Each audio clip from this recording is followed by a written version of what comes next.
people being moved from this site for construction, they took comprehensive data for the people who are owning the spaces in this market. We have that file. We have even met the Committee on Trade, for the Assembly Committee on Trade. We have discussed all that, and we believe that with the criteria and with the support, we are not going to do it as an individual because we have that data.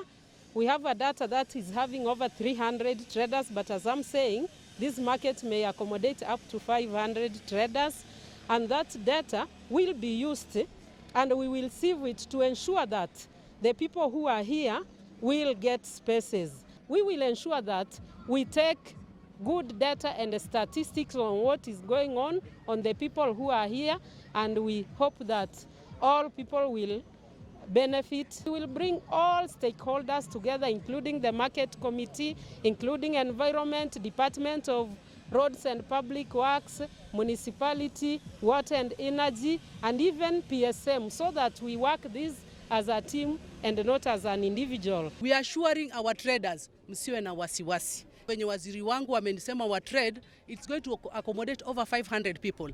And the data we have on the ground, ilikuwa around 350 to 400.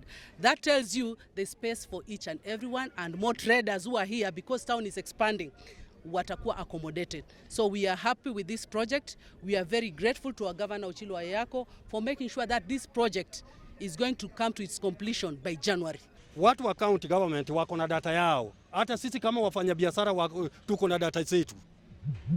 Kama italingana itakuwa poa zaidi. Lakini kama hailingani mpaka tutarudi tena kwa drawing board.